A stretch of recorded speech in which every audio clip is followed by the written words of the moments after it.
everybody. Welcome back to another episode of Coast to Coast on the Her Hoop Stats Podcast Network. I'm Crina Mustafa alongside Calvin Wetzel. And today we are going to get into some more hires in women's basketball. We kind of hinted at this last week where we were like, by the time this next episode comes out, there's going to be another new hire. And we were right. Then, of course, we're going to get into our college performances of the week and finish off with our games to watch. Cal, are you ready? I am. I made sure to wear my Illinois State gear with really big words, Illinois State this year or this week. So I'm ready to So I go. can see it, yeah, and not mistake it for Louisville. Thank you. I appreciate it very much, so that I don't feel dumb in making that mistake. But let's start with our headline of the week, and that is that the LA Sparks have hired a new head coach. Yay, yay. And it is Utah's head coach, Lynne Roberts. That marks the second college hiring in the week. She would most recently, like I just said, she was the University of Utah's head coach for 9+ seasons, so like a whole decade. She led them to 3 consecutive tournament berths and was named the 2023 Pac-12 Coach of the Year. RIP to the Pac-12. But Cal, like I said, this is the second college coach that has come over from the W in the last week, and I think a little bit more into that too. They're coming over right at the start of the college season, which is very jarring, I think, if you are on those college teams and you're just all of a sudden lost two head coaches. We talked about Carl Smesco last week, who have been with the program for a significant amount of time. So, what does this kind of say to you?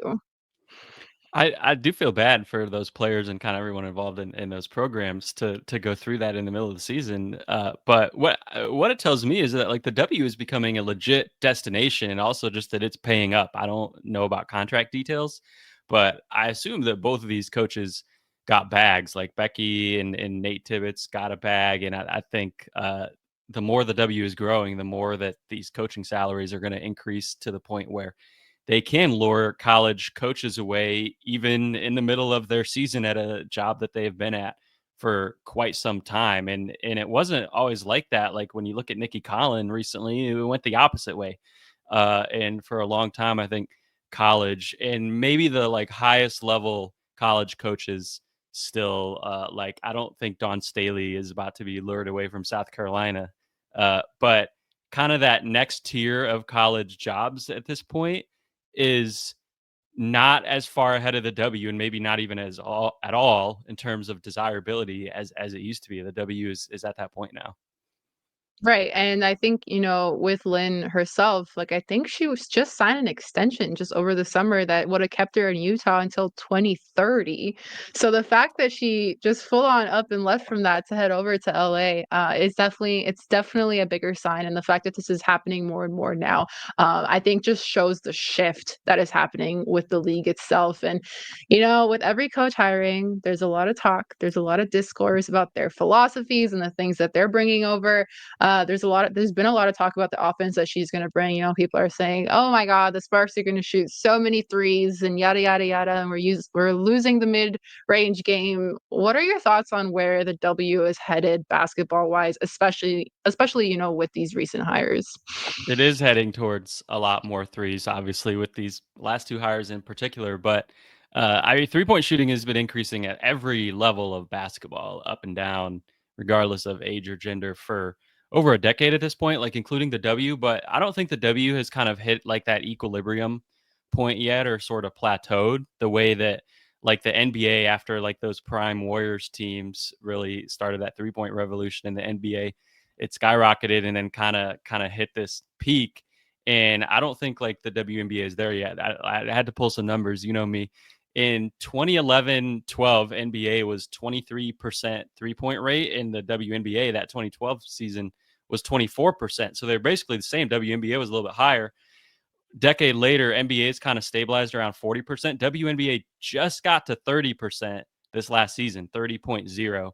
So the 3-point rate hasn't been increasing as fast. But I think now when you look at the last few years in the W, and the Aces won multiple championships with all their spacing, the Liberty led the league in 3-point rate the last 2 seasons, won a championship. Then you look at the Mercury hiring Nate Tibbetts, loves to shoot the three.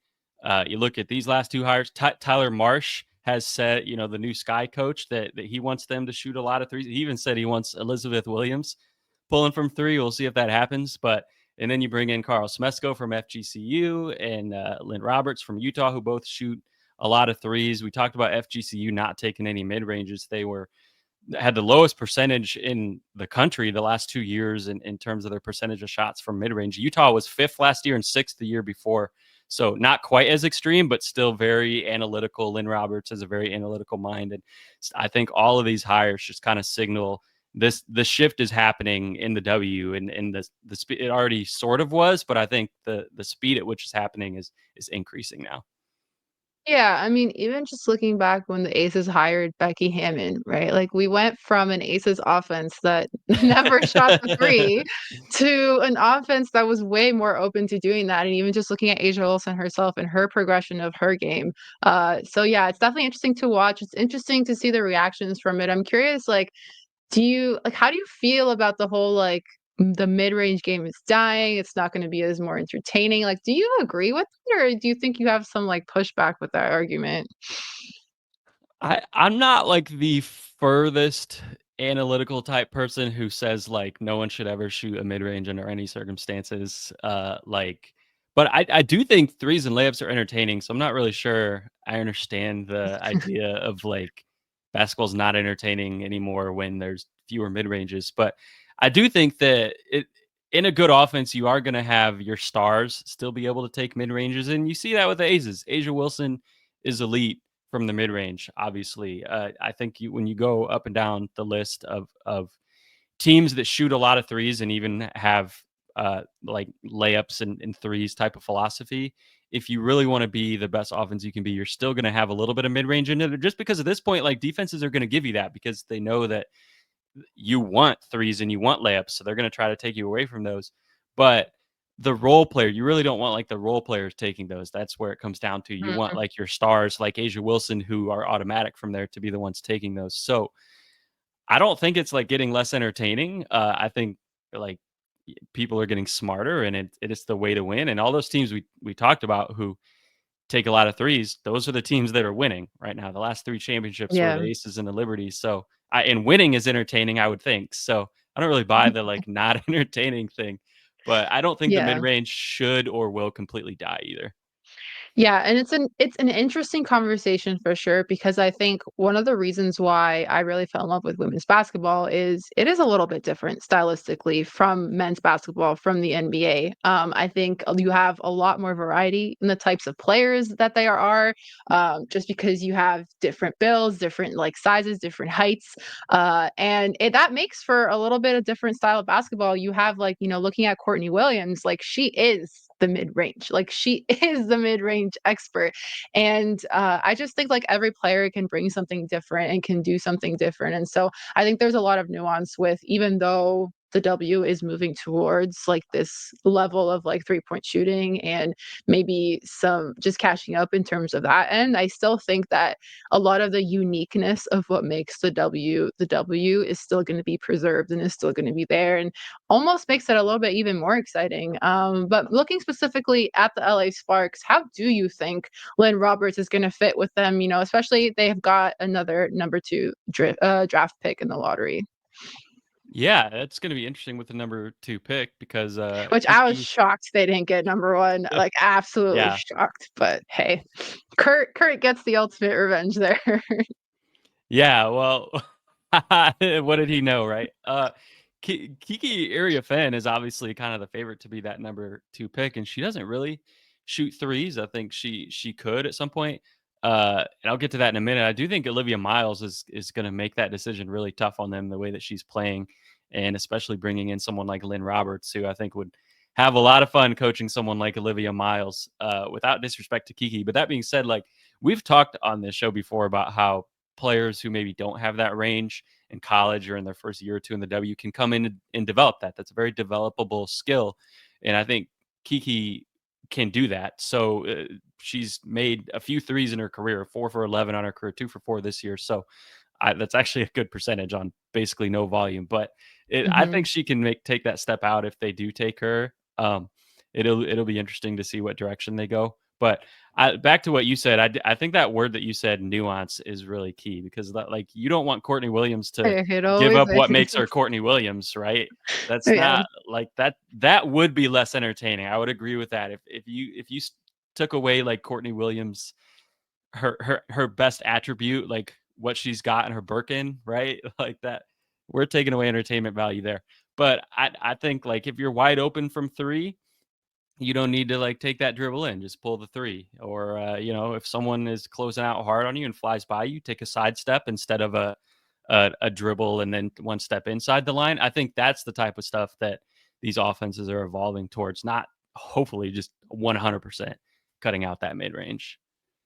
Yeah, and I think I'm so excited for the draft and to see which players actually declare this year because I think the idea of fit versus best player available is really, really going to be a pressing point, I think, for teams this year because you look at a team like the LA Sparks, and I'm glad that you brought up, Olivia Miles as an option because the Sparks need a guard. Like they need a guard with good vision to put that all together. And by the way, if y'all haven't tapped in with Olivia Miles in Notre Dame this season, you should. You absolutely should. She has been just incredible in her return.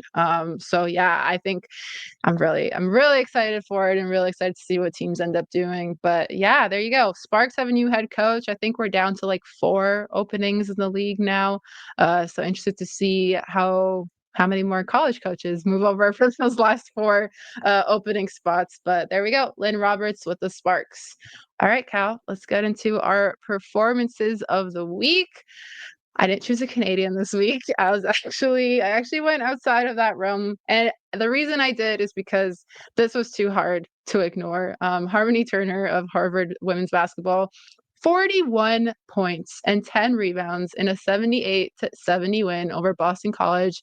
She hit 7 3-pointers. She did it with poise. She did it with grace. She was just absolutely so fun to watch. And my favorite thing that she said after this game when she hit 41, including one of the final shots at the buzzer, the reporter asked her, when did you know like today that you were this locked in and you were ready to go? And she just went, when I woke up this morning, which what a mic drop moment is that? Like, we were talking about this before the pod, like, we gotta get that on a shirt. I mean, that is one of the most baller things you can say, and not only was that one of the most baller things you can say after a 41-point game, she followed it up the next game with 38 points, and then another game after that with 18, but she was the leading scorer in all 3 of these, fantastic games.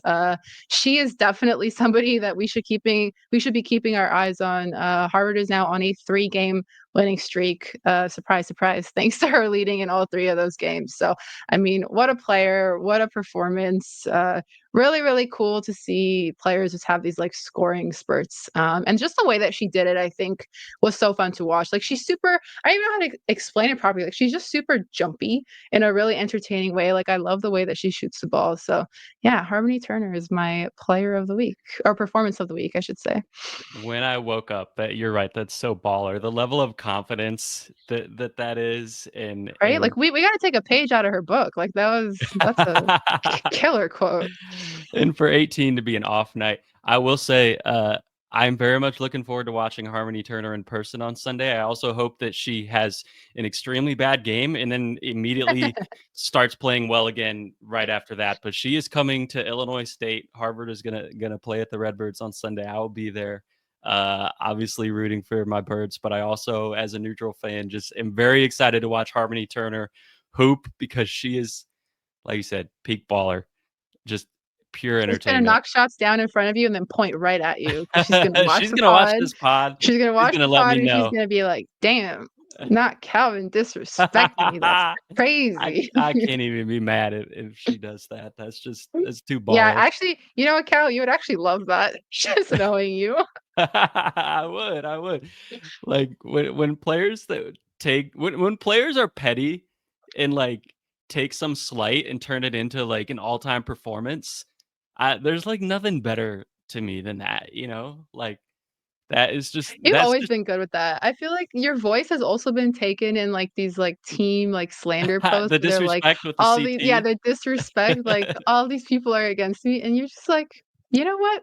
Go ahead, talk your talk. It's Yeah, all I good. mean, prove me wrong. Anytime I say something about anyone, like I want them to prove me wrong. But I'm not even saying Harmony Turner is going to be bad. Obviously, like she would prove me right if she goes off because I think she is going to go off. I hope I'm wrong, but I don't. I don't think so. I think she's going to come in here and light it up. I just like hope it's not enough for her team to get the win. That's all. That's Uh, fair. She can have like 50, but then just yeah, lose right. by 1 point. If she scores 50 and the rest of the team scores 0 and the Birds score 51, like I will be happy. I will take that all day. Sign me up. Oh, Uh, if this actually happens, I'm buying a lottery ticket. we'll For be able to real. retire. Yeah. Yeah. So for my performance of the week, I'm going with Gianna Kneepkens of Utah, who we already talked about. She had 24 against me, McNeese at only 21 minutes, but kind of want to talk about her more generally than just that one performance. She obviously missed a lot of last season with that injury. Only played 6 games and has come back strong this year. But in those 10 games, 6 last year, 4 this year so far, she's shooting over 50% from 3 on high volume, over 3 makes a game. Her freshman sophomore year, basically 40% on 2 makes a game. So still was already a very high level shooter. And she can do a lot more than shoot. She's capable of passer. She's got length on the perimeter at 6 foot. But I think just her shooting alone at this point might start to vault her up draft boards a little bit. I'm not sure if she's going to get to the first round. She's a 50 40 90 threat on fairly high volume. She's 55 55 93 right now. So she's got breathing room on those marks, which is incredible. But even if she doesn't make it into the first round, the Sparks have the first pick of the second round. And right now, I think she would maybe be more of a like lower second, early third. But I think she got a chance to play her way up to make the Sparks seriously consider her because now Lynne Roberts, who just left Utah and is going to be coaching the Sparks, you got to think Lynne Roberts would really like to be reunited with her former player in the W, and if she can get her in the second round, I think that she's got a shot. So I'm gonna be keeping my eye on her the rest of the season and see how she plays. Especially with Lynne Roberts gone, if that changed anything or not. I don't think it will for her, but and kind of see what happens to her draft stock because she's someone I'm very high on. No, I like that for sure. I was trying to think of puns that I could do with her name, but I didn't. I don't have it in me today. I don't have it in me today. But I'll come up with one at some point down the road. But those are our two performances of the week. I feel like it's getting harder and harder to choose these performances of the week because there's just been a lot of really good players and really good stats and games that they've showed out on for their teams. Just adds to all the parity that we've been yapping about for the last 2 seasons. But without further ado, let's get to our games to watch for the week. And speaking of the parody, speaking of how close things are, we decided, like two kindergartners, to learn how to share this week. This week's lesson is sharing. Sharing is caring. I was looking, Cal and I normally pick our own games to watch. There's been a little bit of back and forth with some of the ranked matchups. It's fine. If you listen to the last few episodes, you've heard the sass, It's all but love. it's all love. But we decided to share the upcoming ranked matchups because I think there are a lot of really good ones that we're going to talk about, and then some possible Thanksgiving tournament stuff. We'll start with what I think is the headliner here: Notre Dame versus USC, Saturday, November 23rd, 4 p.m. Eastern on NBC Peacock. Uh, this is a matchup that I am super, super excited for. We've got, Hannah Hidalgo. We've got Olivia Miles, as we talked about. Cass Prosper, who's very healthy and looking good for Notre Dame against USC, Juju Watkins, Kiki Iriafen, all that fun stuff. Cal, what are you excited for that matchup? I'm excited about the fact that we get at least 4 lottery picks on the floor at the same time in this one, maybe more, at least 2 on each side with Juju and Kiki and Hannah Hidalgo and Olivia Miles. The level of sheer talent that we are going to be watching in this one is undeniable. And if you're a W fan who only tunes in to like a select few college games throughout the year. I know some people do that kind of only the college games that where they would be able to see like who am I going to be following in the W in the years to come? Who should I be familiar with? Like this is one of those games. This is one of those Yeah. games where there are going to be a lot of faces on both sides of the floor that are going to be showing up in the W and making some serious noise in the W. very soon. The next one you're going to talk about is actually that way as well. But I think Mhm. this one, there's star power all over the place. Right, and one that's very, very close to it, as you mentioned, will be the number 1 team, South Carolina versus UCLA, and that will be on Sunday, November 24th at 4 p.m. Eastern again, on that will be on FS1. So if it's cold this weekend where you are because it's the end of November and the weather is just yucky, guess what? You can have viewing parties with your friend. I feel like I'm like saying an advertisement for these games. You can have viewing parties with your friends for these two ranked matchups, South Carolina versus UCLA. Really excited for that one. South Carolina has started pretty well to start the season, and they're one of the teams where they have created a very rough schedule for themselves. They've got a couple of tough matchups on the way. I think they'll face Clemson before they face UCLA, if I remember correctly, That's on as the we record schedule. tonight, so that'll Yeah, be as we by the time you're record. listening to this, that Clemson game will be done. Yep. Yeah, and so you'll see a little bit more of how they look. We talked a little bit about Chloe Kitts' start to the season and just watching some of these other players. Malaysia Fulwiley led in one of the other games for them in the last week or so, and just seeing them kind of continue to meld and mesh together. Can't speak. Together as the season goes on. And UCLA, Lauren Betts was one of our performances of the week last week. So seeing how she fares against the South Carolina defense, I think is going to be one of the biggest things to watch in this game. But anything else you're excited for that matchup, Cal? Yeah, exactly what you said. Watching Lauren Betts against that South Carolina defense, and that South Carolina defense is always elite, but it's the first year in a while they don't have Camila Cardoso back there and Aaliyah Boston back there, uh, Yeah. and as good as some of the players on their front line have been, I think you mentioned like Chloe Kitts, like Yeah. I don't think it's quite the same defensively, so it'll be interesting to see how they match up. Yeah, at this point, Aaliyah Boston's just gonna check in. I wouldn't be surprised if we just see her at the game. She's just gonna check in. She was at the Boston Celtics game like last night, and she was like yelling at the coach to like challenge a play, and she won the challenge. So she's just like so into it. And then she went on Twitter. She's like, I just can't keep my mouth shut. So hey, I wouldn't put it past her. But the other two ranked matchups we got are Duke versus Kansas State on Monday, November 25th at 3 p.m. Eastern on Flow Sports. Duke, of course, I've been talking about them for like a month, it feels like, with the Canadian duo, and they're in Toby and Emma, but they've honestly been really solid to start the season. They're a really fun group. Kansas State, also another really fun group. Shout out to Mark Schindler for all the stuff that he's done on them and his interviews with Serena Sundell. Yeah, I'm excited for that one. And then Illinois versus Kentucky, Wednesday, November 27th at 8 p.m. Eastern. And I couldn't originally find where it was going to be on TV. And then Cal told me that it was going to be on Baller TV, which we'll get into that a little bit. But anything about these two matchups, Duke, Kansas State, Illinois, Kentucky, that you want to kind of touch on? We talked about Illinois on our first college pod this season, the preview Look at pod, that. and They're ranked. here they are. Yeah, they weren't ranked at the time. We said that we thought they'd be in there soon, and I think it only took them 1 week, maybe two, but here they are now. And then Yeah. Kentucky obviously has been making a lot of noise. They struggled a little bit the other Our night. Kentucky Hokies. The Kentucky Hoagies, as you call them. Yeah, with the Claras down low and that chemistry that Illinois has developed. I always enjoy watching them. Fantastic start to both of their seasons. So I really love this matchup. Yeah, it's gonna be really exciting. I will never ever stop calling them the Kentucky Hokies. I think it's hilarious. But let's get into some of these other matchups. Cal, you want to break down some of this tourney stuff, and then also why we have some obscure TV channels for some of these games. Yeah, so all the matchups you mentioned are on the slate for sure. But this coming week, by the time you're listening to this, Thanksgiving will be a week away. United States For Thanksgiving, y'all. Yeah, because I was gonna yeah, yours say is when's yours? I can't remember. Did it Canadian already Thanksgiving happen? is long gone. That was like middle of October. Yeah, yeah, we're I've past been in that. Christmas mode. Do Canadians start doing Christmas stuff like earlier? Oh, the second Yeah. Halloween is over.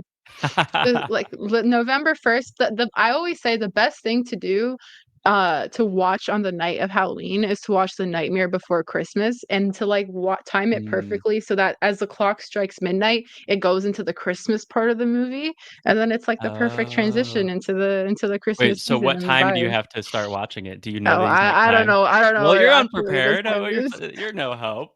I Uh knew I knew you were gonna ask me that the second I said it.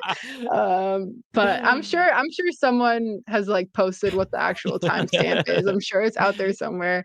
I think like just think because I've seen that movie like a few times. I think if you watch it, maybe if you started around 11:15 p.m., something like that, maybe you'll be in a good spot by the Alright. time midnight hits. Good good But to know. don't Noted. take my word for it. I mean, you could try Yeah. it, but it's not I'll, October 31st, so I'm not on the hook until next year. no, 11 months from now, I'll let you know if you were right or not on that.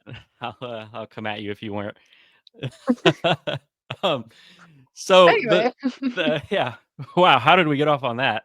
The matchup, so Thanksgiving in the United States is next week, which means we have all of these fun tournaments, tropical places, all the different trips that college teams go on, and it's always one of my favorite weeks, basically outside of conference tournaments and the March Madness itself in March. It's my favorite time of year for college hoops, and so a lot of matchups that could potentially happen, but we don't know for sure yet because teams got to win their brackets, their tournaments. So some of those that I'm looking forward to in this coming week, the Bulldogs Classic. You mentioned the Duke Kansas State game, which is on the schedule on that one, but the winner of that game is also most likely going to have a matchup with Oklahoma if Oklahoma doesn't get upset. And that one is going to be really fun as well. Oklahoma's been balling. Reagan Beers, great pickup to start the season. having the best start to the season. Yeah, Yeah. yeah. I guess so. And if we get Kansas State out of that one, Aoka Lee versus Reagan Beers. Woo! Sign me up. I know we'll get that in conference anyway. I think did Oklahoma move to the SEC or did I just make that up? I can't keep the conferences straight. And now I'm Let me thinking maybe see. I'm wrong and maybe they moved to the SEC. But anyway, look forward to that one. Baha Mar Pink Flamingo Yes, they're in Championship. the SEC. All I right. just Well, I'm searched it. wrong. I'm wrong. They're not going to play in conference then. Rip to the Big 12 that I thought existed. All these conferences. Anyway, in the Baja Mar, the Pink Flamingo, NC State versus LSU, if they both take care of business in their first games, that would be the championship. Also, let me say, if anyone wants to send coast to coast, literally coast to coast, to any to that tournament, just let us know. Just let us know. We're we available for are Monday. we're up for it. We're game. Yeah. Or the next one, the Gulf Coast Showcase. While we're on it, Oh, I uh, should have saved it for that one. yeah, you I got ahead jumped of myself. It's jumped fine. the gun on that one. You Jump the ship. segued great for Yeah. me though. Technically, that one is actually right after our next pod, but I wanted to bring it up because, like, among the Thanksgiving tourneys, it's one that I'm really looking forward to. Partially because we could see Texas versus West Virginia, which I think is just an entertaining and elite defensive matchup. That would kind of be the favorite to be in the championship. I hope it's not because Illinois State is also in that one. Maybe Illinois State beats them both. Maybe Illinois State versus someone else in the By the championship. way, for those of you who don't see our show notes, which is all of you, I'm seeing Cal's show notes for the first time and seeing what he wrote here. He wrote, also could see the Illinois State Redbirds beating them both, and then put two emojis with the emoji that's like exhaling stuff out the nose. Like, I know that's right. I just think that's so funny. Anyway, continue. It I gave me a had good to. chuckle. I was doing this on my computer, and I was like trying to figure out what the correct way to like follow up that sentence was, and I was like, that emoji is like the only way, but like I had to go like find the emoji on my computer because I usually Well, like can I only give have you a emojis on my Google phone. Docs hack? And you guys Oh, could can you also do know this. emojis on Google Docs? You can do emojis in Google Docs. If you just add a colon, it will pop up and then you can type in what the Oh, emoji wait, is. hold on, let me try it right now. Yeah. It, I don't know why I'm doing this live on the pod. Everyone listening is so bored. Wow, look, it came up though. You're right. I don't. How do you? What's that one I called? know it. I don't know I what don't it's know. Try called. like exhale or something. I don't know. Or breathe. I don't know. X. Oh no, that one's different. It's not that. It's not that different. Yeah. Well, all right, I learned something new. Thank you. I wish everybody listening or watching could see us on this Google Doc right now. I feel like that'd be so entertaining, but not It really. would. We should have, like, live screen shared. We missed an opportunity on Yeah. this one. Oh, well. Well, again, back on track. We are getting off the rails today. I know, Uh, I was like, "What were we talking about again?" I Oh, don't yeah, even things to remember. watch and why. Yeah, this is why we have the Google Doc with the notes, because every time we get off the rails, it reels us back in. The channel thing that you brought up. So, Mhm. this week, this Thanksgiving week, is the week every year where everyone is like, "Where do I watch this game? Why isn't it on ESPN?" Like, there's these big, like, all those big ranked games that, like, feel like they should be on national TV. They're not, and everyone's like, "Why?" So, there's a lot of, like, weird, random, obscure channels that have the rights to a bunch of these Thanksgiving tournaments. Flow Hoops is the biggest one. So, like, if you're one of those people who really wants to watch all these tournaments but doesn't wanna, like, get a year-long subscription type of thing, like, this is your time to go subscribe to Flow Hoops for 1 month and then cancel it the next month, because a bunch of these are gonna be on there. And then also, like, Baller TV that you mentioned, Illinois and Kentucky is on. I was surprised when you put in the notes, like, question mark, so I had to look up, like, where is this game? Baller Yeah, I TV, I was was like, that's just me being lazy looking outside of yeah. my regular, Well, like, ESPN where to watch, and then I'm like, "I don't wanna do the extra step today, but I'm sure Cal will know." yeah, I'm glad you knew I would get on that. It's weird to me because, like, I've used Baller TV in the past to watch, like, youth level film, like AAU and stuff like that, and I actually had, Oh, like, no idea that it would be a place that would also broadcast college level tournaments, but apparently it is. So, you it's like, maybe is it also. free or is it, like, a subscription No, based you have as to, well? it's, yeah, subscription based as well, so Hmm, a lot of subscriptions you gotta pay for some of these games. Fortunately, the first 2 that you mentioned are on national TV. But if you are yeah. sicko and want to sign up for 17 weird subscriptions that no one's ever heard of and then cancel them in December, Flow Hoops, Baller TV, who knows what else? A lot of these tournaments are on stuff like that. So you really got to, like, do your digging. The team schedules is where I look, because a lot of those pages that have a lot of the other channels that you probably looked at, but don't, like, Mhm. show these obscure ones. If you look at, like, the team's website, like, their schedule on the website, that's usually where I find that info. So I would recommend for people listening to go kind of look, if you're trying to find a game, go look at the team's schedule. Alright, there we go. Look at us being helpful with their games to watch and, where to watch them. We gotta make sure that the people are plugged in. So, yeah, that does it for our games to watch this week. If you got through all of that and you understood all of that and you stayed through our tangents, we appreciate you very much. And with that, that ends our next episode of Coast to Coast. You can follow us on social media at Her Hoop Stats. Make sure you're subscribed to wherever you get your podcasts. Make sure you're, of course, subscribed to the Her Hoop Stats YouTube channel so that you can see our wonderful reactions. And then maybe one day we'll learn how to screen record and you can see us write emojis on Google Docs and all that fun stuff. We'll call it an insider look of Coast to Coast. Behind the You scenes. can follow. Yeah, you can follow myself at Crina MM. You can follow Calvin at Wetzel31. Oh, before I forget, Her Who Stats is also now on Blue Sky. If you would like to go over there to follow them, I mean us, not them, us. You can follow us over there. Are you on Blue Sky? Personally, no. I personally do not have the energy to create another social media account, but maybe who knows? Maybe it's in my Yeah, I keep future. being torn. I But keep thinking, like, wow, everything's moving over there, but it's like, it's just so much work I to mean, create a new hey, for account. those But who wanna, for those, I think a good chunk of people have created a Blue Sky account. Blue Sky account. Wow, if Krina could speak today, that would be lovely. someone in our Um, comments always brings it up too. I know, keeps trying to Yeah, and get us so, over like, there. I think, like, a good number of people are there, so make sure you are following her hoop stats, on Blue Sky because we're about to be a lot more active on there with all of our lovely social media team, shout out to them. But yeah, without further ado, thanks so much for tuning into this week's episode of Coast to Coast. We will see you next week.